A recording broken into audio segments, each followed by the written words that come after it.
Hey guys, Shadney back with another process video, and this one is for A Cherry on Top as their September guest designer. This is my first layout with all those fun products that I showed you that I ordered from there.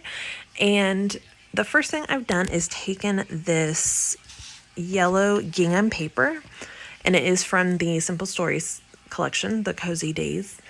And this wood grain paper, I bought 3 wood grain paper because wood grain is like my favorite. It's a very great neutral, but you still get that nice texture, and it definitely says fall. So I took the wood grain and I tore it so it was a little over a third, a little less than a half of the page, and went ahead and adhered just that bottom edge to that yellow gingham paper. And then I flipped it over and cut off the yellow gingham paper that would be covered up by that wood grain. And then I used a strip of washi tape just to kind of give some more stability to that line right there. Sorry, that was harder coming out than it should have been mentally. So the photo I have is of my mom, my aunt, me, and my daughter. And the first thing I did was, it's obviously I matted it with a thin white border, and then I kind of placed it, and I used my title to kind of decide where exactly I wanted it. And then I went ahead and drew a very light pencil line around the photo, which you won't see because we're going to add some layers, so you won't even have to erase it, you just won't see it. Then what I've done is I've taken the Distress Oxide in Rusty Hinge and the Dilutions Shimmer Spray in Melted Chocolate, and I've just splattered them down in a diagonal. If you follow me for any amount of time, you will find out I do love a good diagonal, and I love some splatters and all the tiny sprinkly bits. So, a good tip for your splatter, your mist, especially the ones that have shimmer in them, if you will soak up the bigger dots, just the liquid out of them, it will help your dots to dry faster, and usually you won't get those like little rings, the darker rings around where your shimmer is. That is just caused from your shimmer drying faster than the rest of the liquid, and then the rest of the liquid seeps into the rest of the paper. So if you can dry up a lot of that liquid before it soaks into the paper, it will not give those awful rings. Obviously, I was not quick enough on some of mine, and mine did bleed a little bit, but they're still totally fine. It doesn't really bother me. But if I can save it, I will try to keep from that happening. Then I've pulled out this sheet of paper from the 6x8 paper pad to mat my photo, and I matted it on one side and then turned it over and ended up using the other side to mat it as well. And I had just enough of that paper to do both sides perfectly. I am using just some gray, basic gray ink to lightly ink the edges. I feel like if you use just a light gray, it doesn't distress your pages as much as it just causes a little bit of a shadow, so it looks more natural and it doesn't look like you're trying to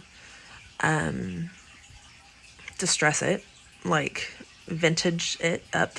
And then I did take my fingernail after I inked the edges of those pages and just ran my fingernail across it to just give it a little bit of a rough textured edge. I do like a lot of texture on my pages, so that is something I like to do, and I almost always add fun foam behind my photos just to pop them up. If you're ever worried, I do like a lot of everything on my pages. I consider myself a maximalist. I like everything. So in that sense, trying to make sure that the page doesn't, like all the embellishments don't overwhelm your photo, popping your photo up on with fun foam will give it some more, it will like bring it further to the surface and put it on a different level than all your embellishments, and I think that will help draw your attention to that photo. Then I'm layering just another strip of this paper behind here. I did fussy cut the flower clusters out of this paper that has it's a 6x8 piece of paper from the paper pad, but it has the squirrels on it, and I just fussy cut all the florals, and those will be tucked in around my photo. But then before I went in and did all that, I did go ahead and use a strip of that pink gingham from that paper to add a little strip under my photo.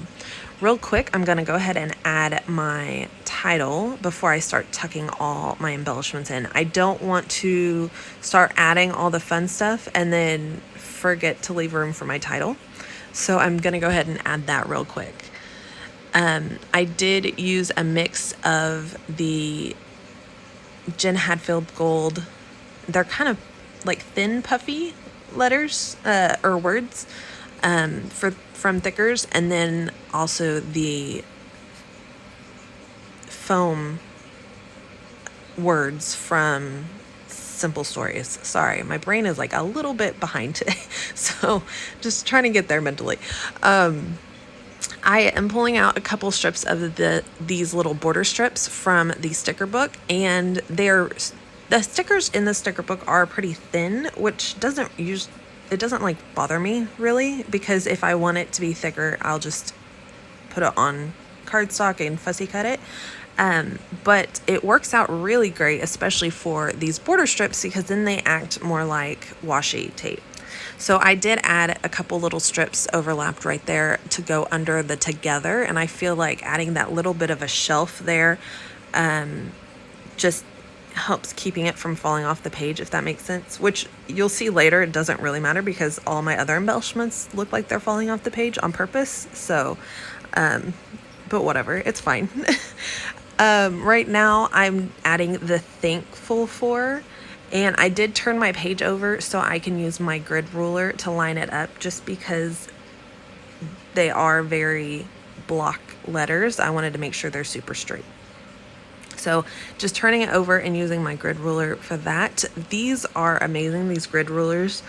I got mine at Hobby Lobby for like $2 or $3, maybe $4, but I love them. I've got two because I always tend to lose them because they're like mostly clear, and I always tend to lose them, but they are really awesome rulers. So now I am finally fussy cutting those floral bits that I was talking about. Anytime I have an image like this, I'm obviously not obviously, but I personally won't use that entire image with the squirrel and all those florals and everything. So I do not feel bad fussy cutting all the florals out. You use your supplies to the best of your abilities. If you're not going to use it a certain way, then go ahead and give yourself permission to change it or alter it or use it in a way that you will use it, because if it's just sitting there and you're not going to use it, it's wasted money. So don't do that. Completely feel free to alter things to get the most out of it.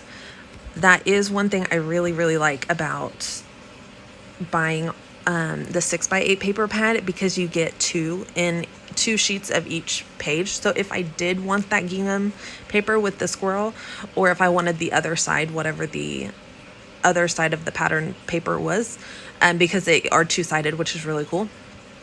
If I wanted the other side, then I have a second piece of paper, and it totally works for that.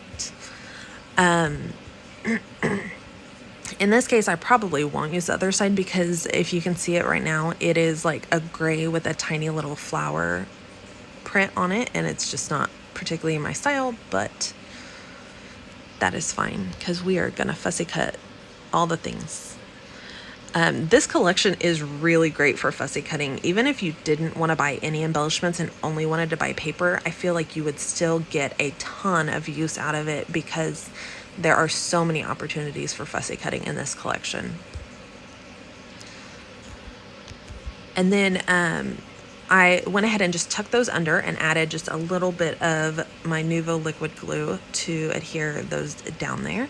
And then I'm using some Stampin' Dimensionals, the mini dimensionals, to add just a tiny bit of lift on the leaves of those flowers, just to give it a little bit of texture.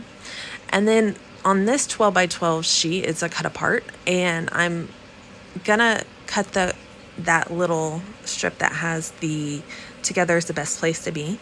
And I don't fussy cut it yet. I'll fussy cut it like towards the end. But I'm just going through and cutting out little bits and pieces that I do want to fussy cut to tuck in my layers and in the clustering.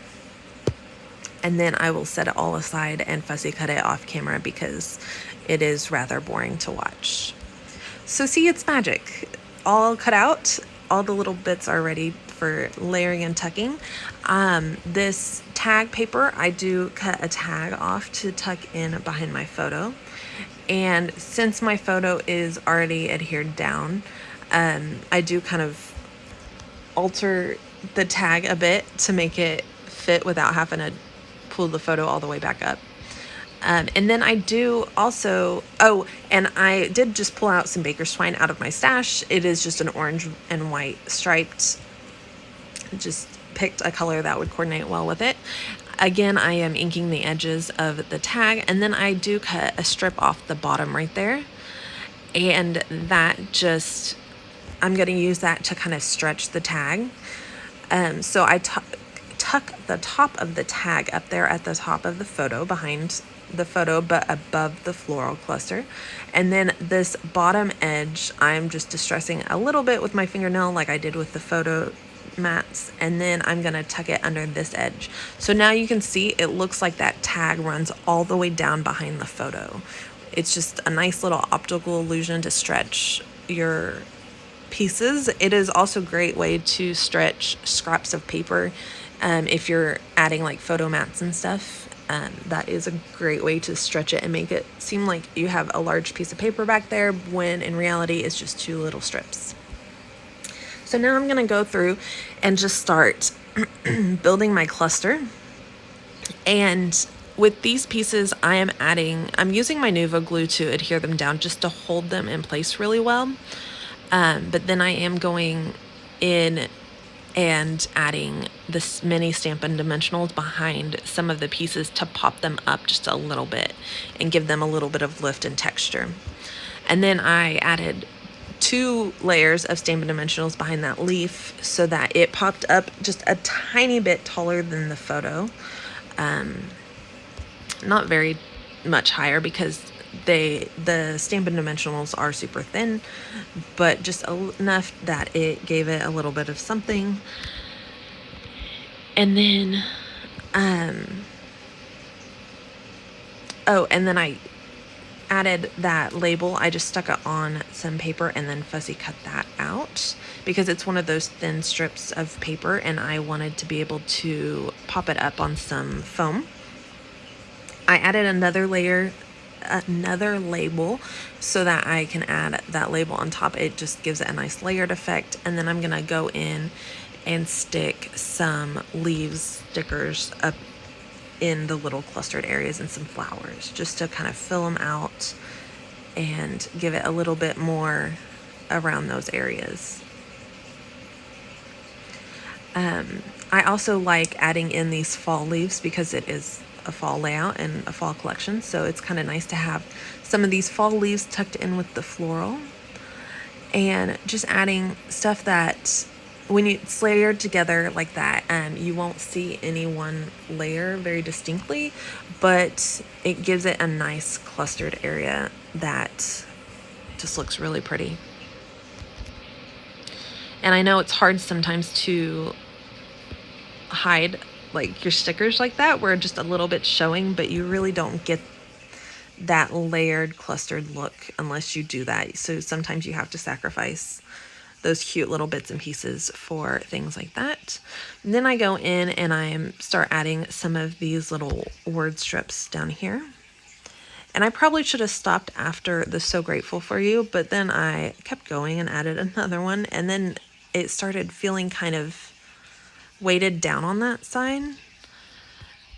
So then I go in and add like a trailing cluster down the right side, which it all just ends up kind of everywhere and crazy, but it's really pretty, so I'm fine with it.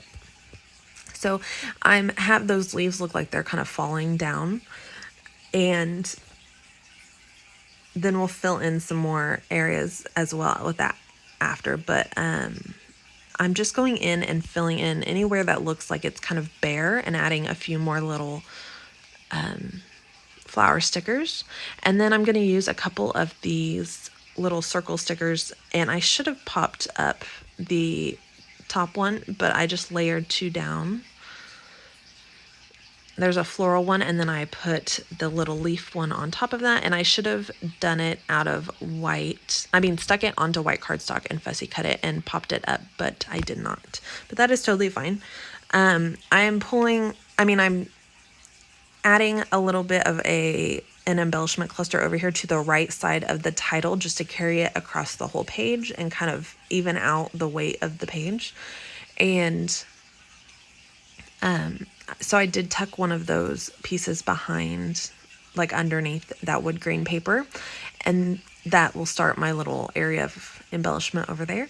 And then I'm adding some Stampin' Dimensionals to some of these hearts from the big sticker sheet, and they are thicker cardstock stickers, so I can add foam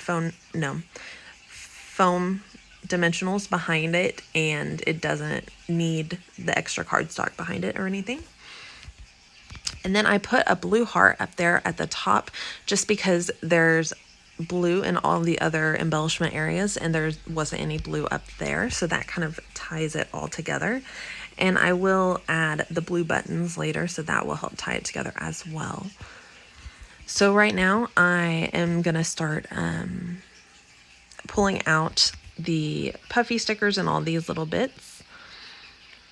So here's the puffy stickers, and the only thing I don't really like about the puffy stickers is that their borders around are very, very white, and I feel like the rest of the collection, even the other stickers that have a white border, don't seem that white.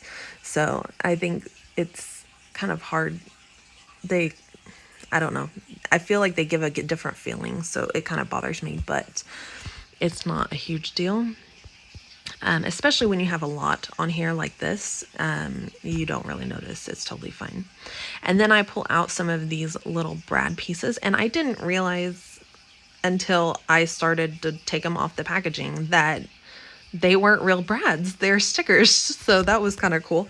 It makes it a little easier to attach them and move them around, so you don't have to poke holes and do all that. I do pull in these blue buttons just to add some more to those clusters and to tie some more of that blue into the page. And I'm just adding them in three areas of embellishment. And then I'm gonna go in and start adding some more little bits. This is the little wood butterflies. There are 2 sizes in the little wood butterflies. They're so cute. There's a larger size, and then there's a teeny tiny size, and it is my absolute favorite. I need like 1 million of them.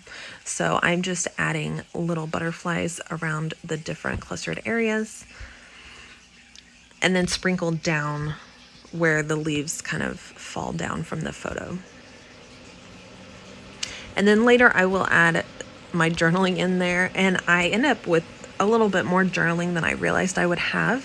So I add it in 2 separate spots, and that will kind of fill in that area on the left underneath the photo. I'm adding some enamel dots just to tie in some more of that orange and give it a little bit more texture. Not that it really needs the texture, but I just like adding all the things. That's what it means to be a maximalist, I guess. So I just go in and add more things. And then I finally fussy cut this little piece out that says "Together is the best place to be." And I don't really know where I'm gonna put it right at this second. But once I get it cut out, I find a place to tuck it in and then adhere it down. So I'm gonna tuck it right there between the Give Thanks brad and this little floral cluster. And then that will be adhered down right there. And if you haven't tried the Nuvo liquid or Nuvo Deluxe glue, it is a really, really awesome glue.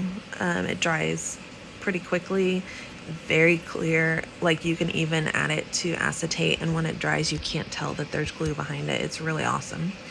I'm gonna go in on this label and add the month and the year. I don't know the exact date, but it didn't really matter for the whole story. And then I pull out my journaling strips. If you haven't followed me for very long, if you're new to the channel, I like to incorporate my handwriting onto my pages, but I don't like to have to figure out a place for journaling every single time.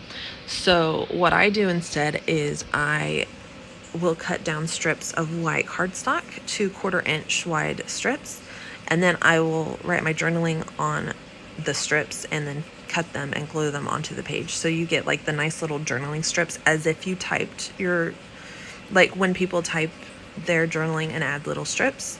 But I am kind of lazy, so I'm not doing that. I don't like to go through all the effort to type and print my journaling, but I do also like to get my handwriting on my pages. I know that anytime we find old stuff with my grandma or my great grandma's handwriting on it, you can always tell that's her handwriting. It just makes it a little bit more special.